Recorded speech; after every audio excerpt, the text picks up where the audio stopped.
what's up? Welcome back to my YouTube channel and my Facebook page. Please subscribe and follow my page para updated kayo sa mga susunod kong videos. So, for today's video ay pag-assemble ako ng makina ng CT100 Badja. Pasensya na kayo mga ka-mechanics kasi almost 1 week na akong walang post sa aking Facebook at saka sa aking YouTube. So hindi pa kumukuhan ay shout out ni sa akong top fan si Joshua Kaminadi o shout out ni Lawlaw nga akong agaw. So linagyan ko ng langis ang bearing ng crankshaft. Nagtaka ako bakit natanggal ang bearing ng crankshaft. Maalog-alog, akala ko sira na pero pagkan ko ay okay naman. Tapos yan ay may nakita akong problema. Akala ko mga pag check ko ay tigas pala kaya binalik ko. So ayan. So pagkatapos niyan ay yan ang kaniyang shifting drum. Lagyan ko ng langis para hindi mag-contact metal to metal, parang may dumudulas. Yan ang nakapagkuhan sa makina. Nilagyan ko.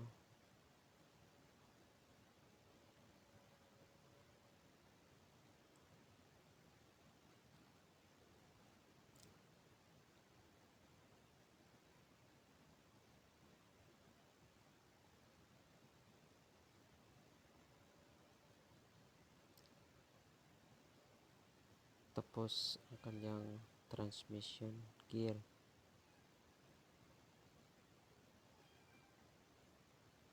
Yan ang purman yan.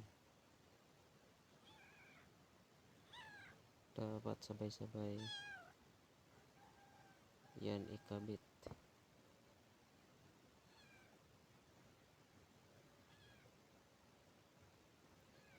Okay.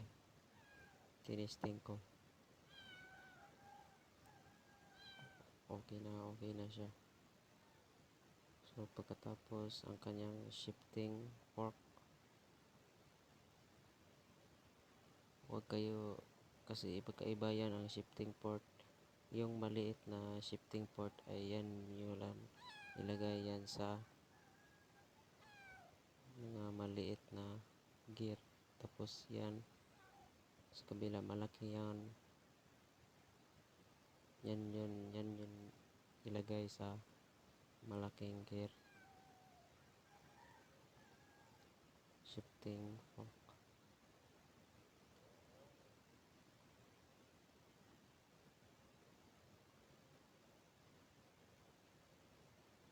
Tapos lagyan ng langis para okay talaga.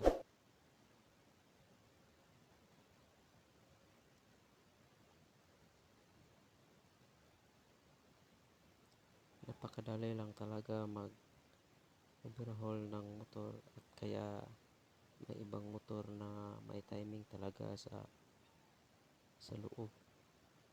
May iba din mag-timing ka lang sa kanyang heat. Kaya itong motor na to ay sa head lang to itiniming. Wala tong timing dito sa loob. May iba na ang motor ay may timing sa kicker, sa kanyang kickstart. May iba na akala nila ay kabit lang ng kabit. Wala na tiningnan kung may timing yun kung dumudulas. So ayan na.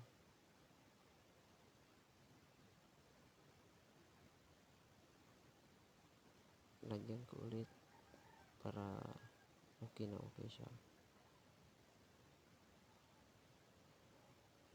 So, sa magkabit kayo ng ganito ka-mechanics ay dapat i-check nyo ang kanyang transmission kung gumagana ba ang kanyang kambyada. Dito hindi ko na napakita kung gumagana to kasi parang nakalimutan ko, pero kumakambyada naman siya. So ngayon ay lagyan ko na ng gasket yung center kasi wala tong gasket na papel, kaya lagyan natin ng gasket maker.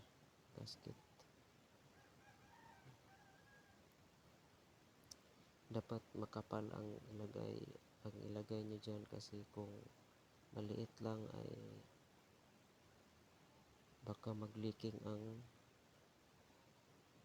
makina. Dapat makapal yan kasi baka magtanggal kayo ulit kasi may leaking na ang kanyang center. Dapat makapal yan.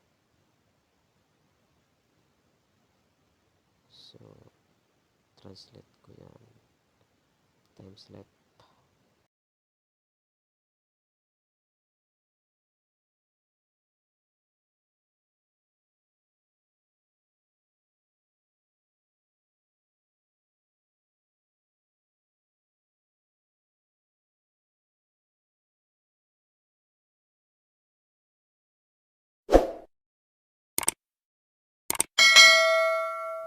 Tapos ikakabit ko na ang kanyang crankcase cover.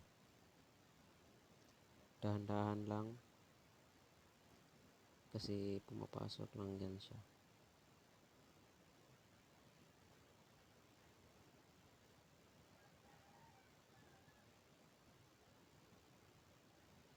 Gamitan ko na ng rubber mallet. So dahan-dahan lang kayo sa pagpukpok.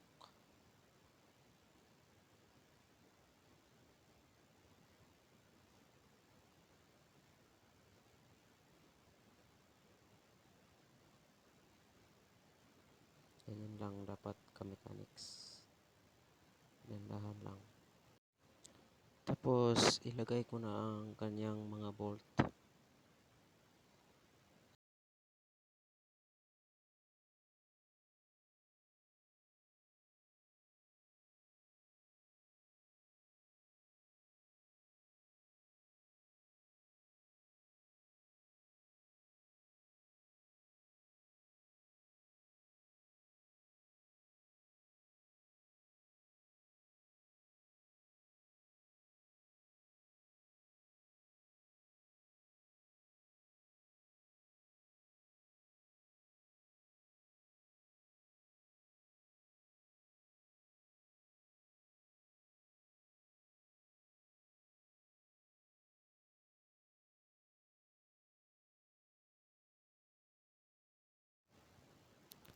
Tapos sa kabila naman, sa may side sa clutch lining. So dito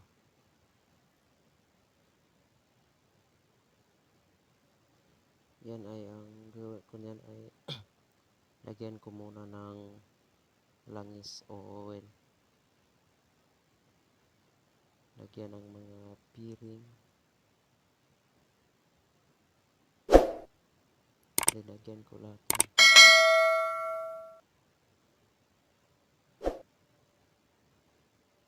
So pagkatapos ang nakabit ko dyan ay ang kanyang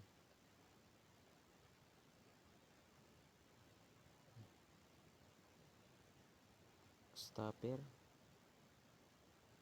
Yung stopper ng clutch, siya po ang mag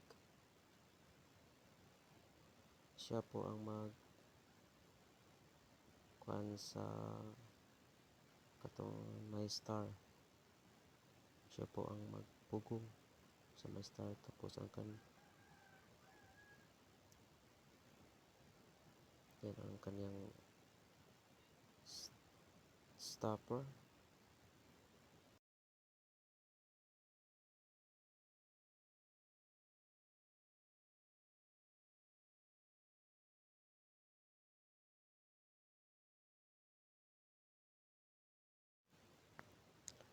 Tapos ilagay ko ang kanyang star. Yan.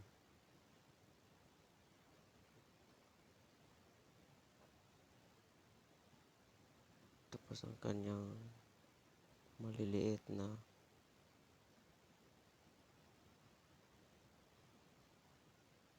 bearing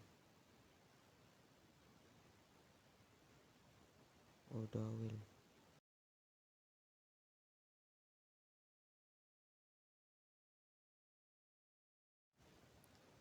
Tapos kamekanik, lagyan ko ng oil din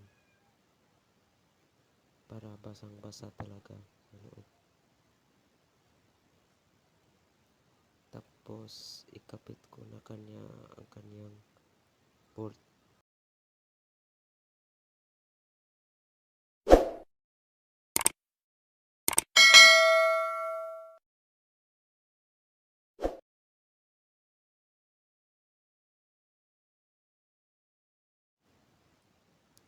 Ayan, tapos ang kanyang spring. May spring yan. Kabit nyo dyan sa kanyang sa may nahihirapan talaga ako dito. Pero napakadali lang nito. Okay, ayos. Nakabit na. Tapos tinry ko kung kumapit ba. Okay, makapis din, oh.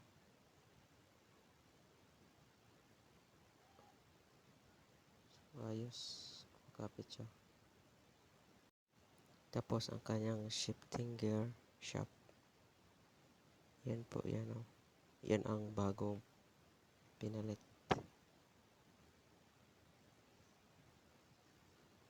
Kala ko bakit hindi ito nagpa, kasi so masangit talaga siya sa kahoy, kaya napakadali lang talaga nito magkabit. Kung may problema kayo sa inyong shifting gear shaft, loose thread na ang kanyang thread, kaya ganyan lang tanggalin nyo. Magbaklas kayo sa may clutch lining, tapos palitan nyo ng bago. Tapos kinabit ko na yung kanyang washer. Trinay ko.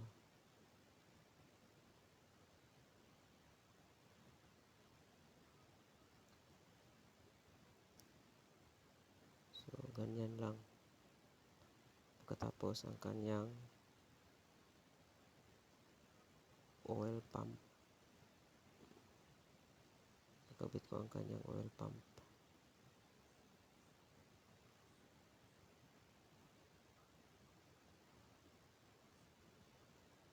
Kaya ingatan nyo yan, kasi plastic lang yan. Baka yan ang mabasag.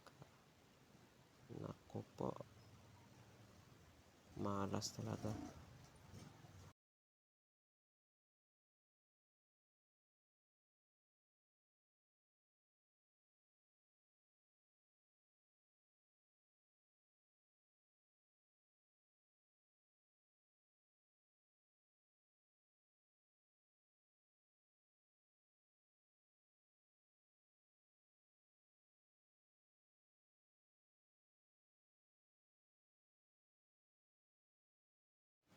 Gigamitan ko ng impact para mahigpit talaga ang kanyang bolt. Kaya dandahan lang kayo sa pag-impact. So ayan lang, pagkadali lang talaga. So lagyan ko niya ng oil.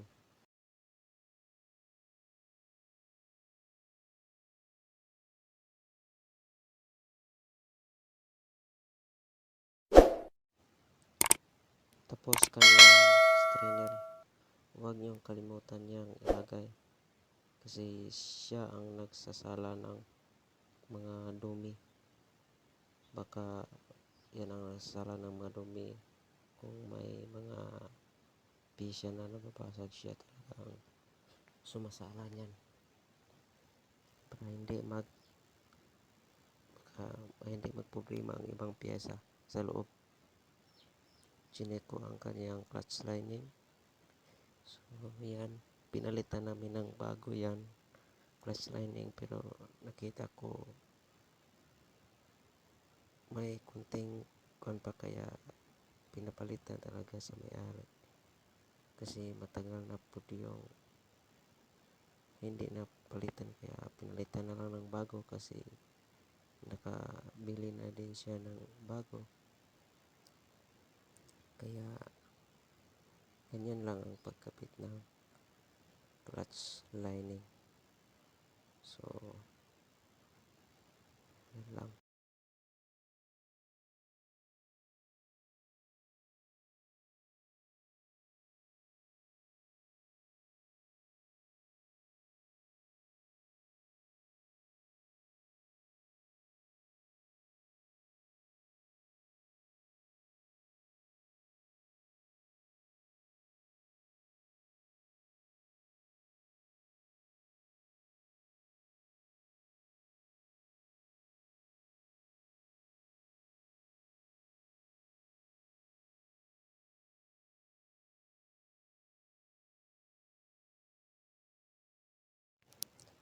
Tapos ang kanyang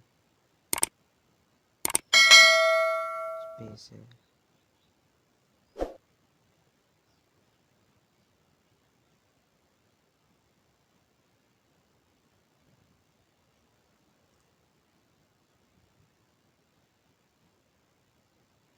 kasi liniligo ang talaga ng langis. So kapit ko na ang kanyang clutch lining assembly.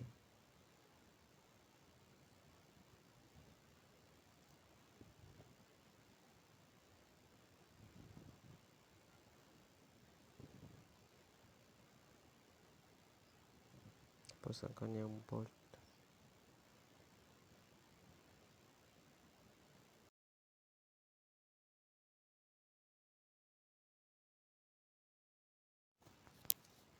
Tapos may pin yan dyan o konya. May konya dyan. Tapos linagay ko ang kanyang gear.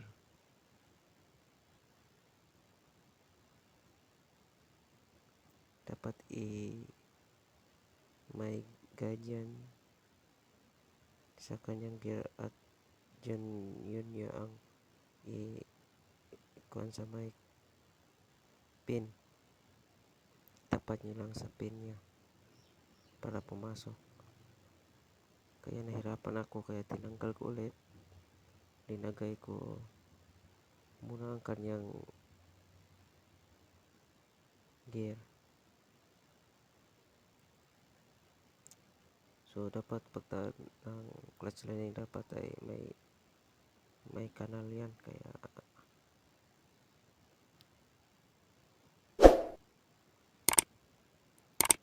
may pin ulit sa kanyang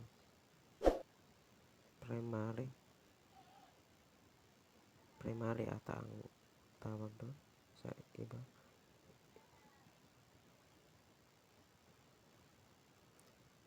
Tapos yan, so hihigpitan ko yan, kaya akala ko bakit tumatakbo, kaya ginamitan ko na ng wire wrench.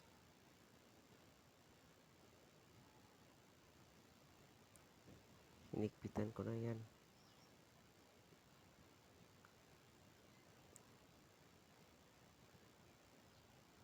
So tapos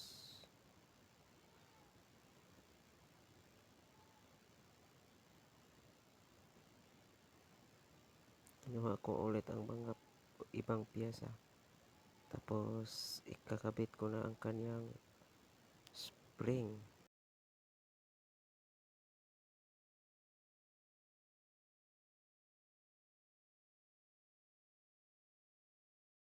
Yan ang primary coil.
Tapos ang kanyang kicker may washer yon.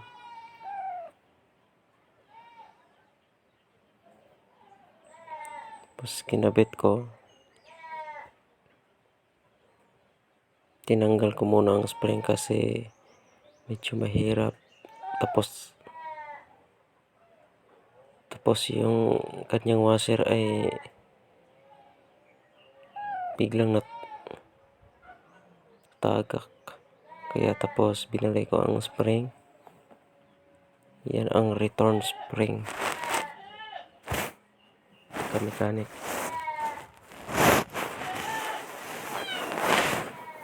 Ayos. Walang sabit.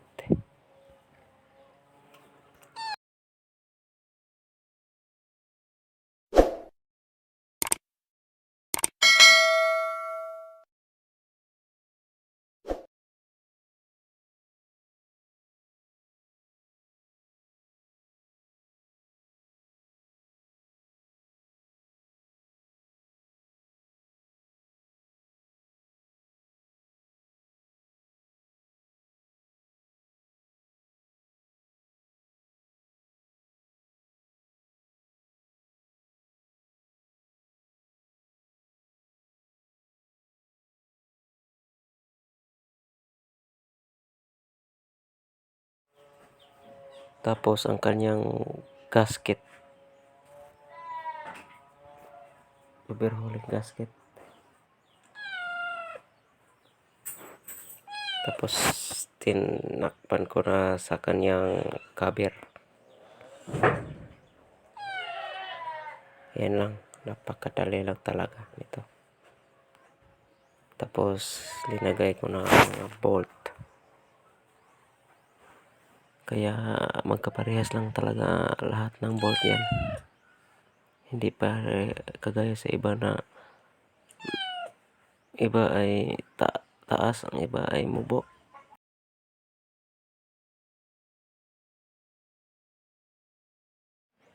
Hinigpitan ko na ang mga bolt, crankcase bolt.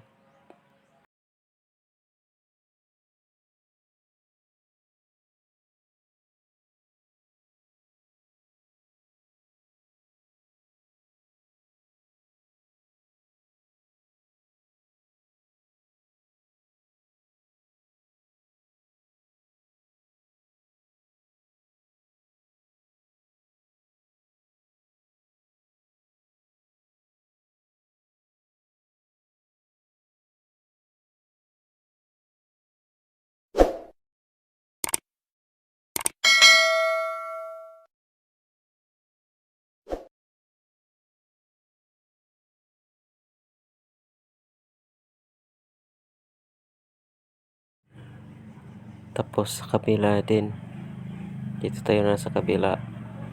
Ito ang side sa may stator coil. Tapos ang ikabit ko dyan ang kanyang timing guide at saka ang timing chain. Yan ang bagong pinalitan na din ng bagong timing guide kasi yung isa ay nabali.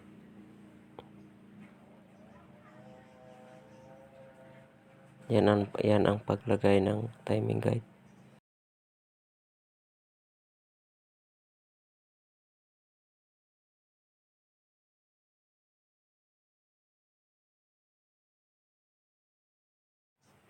Yan ang timing chain ka-mechanic. Tapos mga bolt or screw.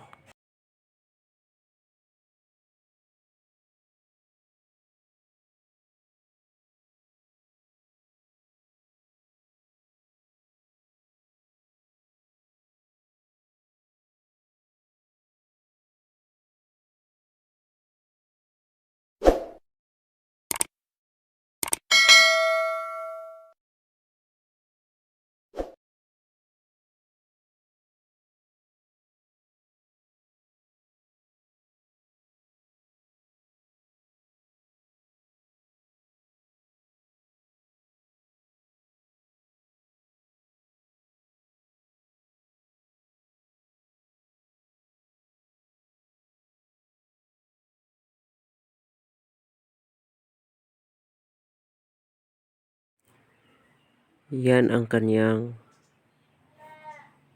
stator cover. Linagyan ko muna ng oil. Tanggal lahat to.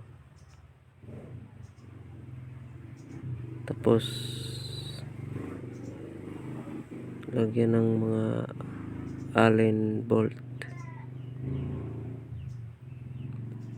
Minagnet ko lang sa flywheel kasi maliliit talaga ang mga bolt nito. At saka din sa bolt ng kanyang stator coil ay maliit lang talaga. Baka mawala pa. Yan ang baka may problema na tayo dito. Kaya linagay ko dyan sa flywheel. Tapos yan ang kanyang stator coil at yung sa kabilang kamay ko ang kanyang primary coil. Kinabit ko yung wire na yan ang pinasok ko yung una yung sa neutral light. Kanyang primary. Napakaliit ng mga port nito.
Tapos ang kanyang gasket,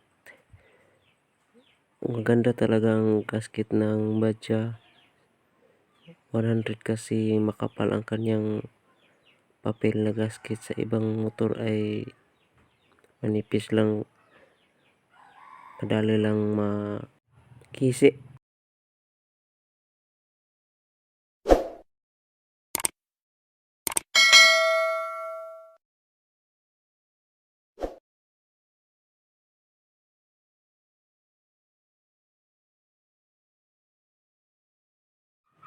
Ibalik ko na ang kanyang flywheel, kaya huwag niyong kalimutan may pin yan sa kanyang, kaya medyo nahirapan talaga ako dyan kasi tinanggal ko na yan, kaya kinabit ko ulit din yan sa crankcase sa kanyang crankshaft para madali lang ipasok.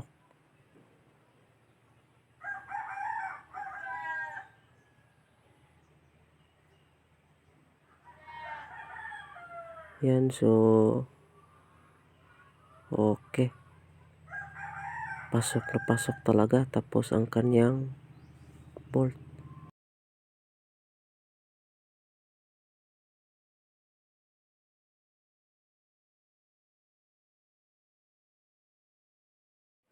hindi ko na lang yung pinakita kasi may problema, kaya ganyan lang. Dito ko na ipinakita na hinigpitan ko na ang kanyang magneto cover.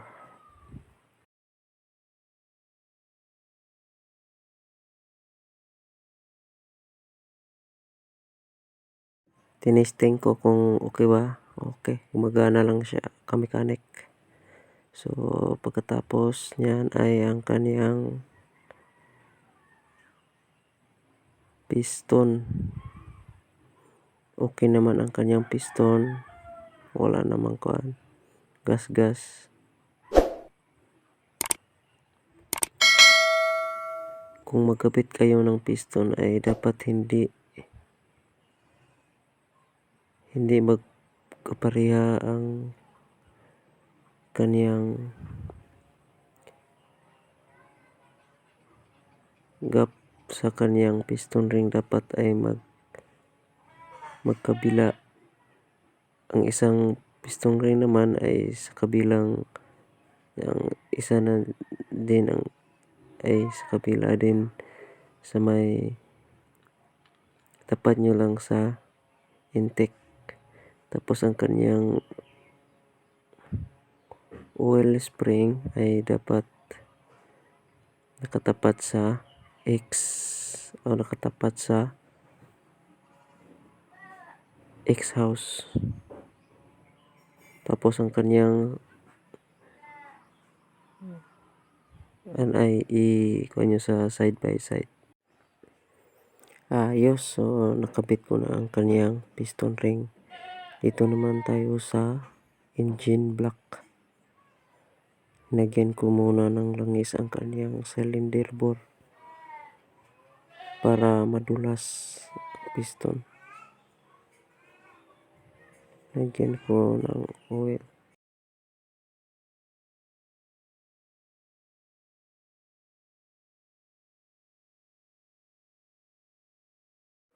Tapos ay hinigtan ko ng lubid kasi para hindi na mahulog ang kanyang timing chain. Mahirapan na din ako, baka magtanggal na po ulit kasi nahuhulog ang timing chain, kaya linagyan ko ng lubid. So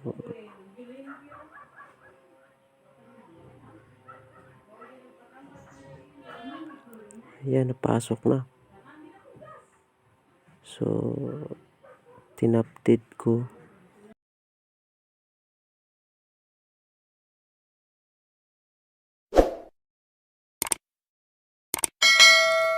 Linagay ko na ang kanyang gasket na metal.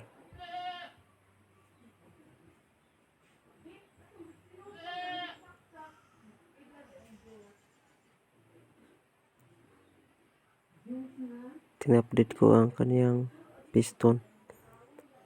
Tapos ikakabit ko na rin ang kanyang cylinder head.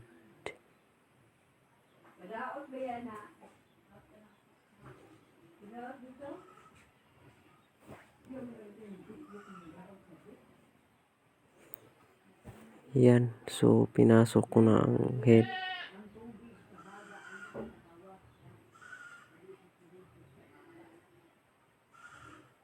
Nagtaka ako bakit hindi ito pumapasok, ay kanyang dowel ay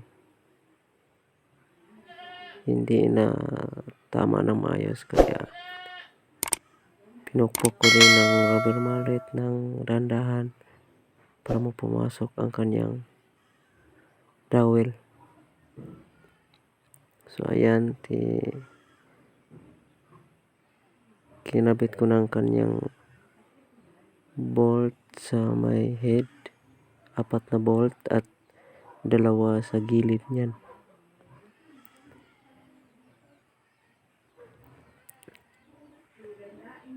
So hinigpitan ko ng maayos.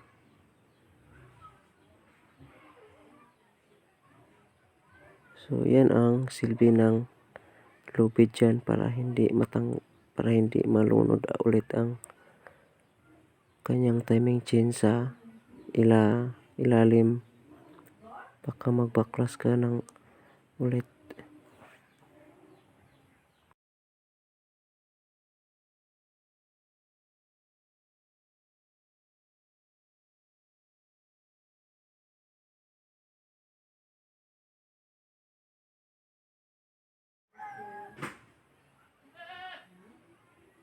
Ayan na, kamekanik.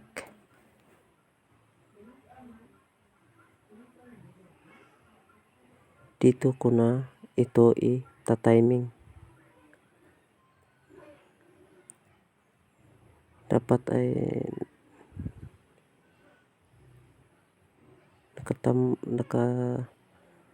hindi ko na lang ipinakita kung paano to tiniming, ay gumagawa lang ako ng video na kung paano mag timing ng motor.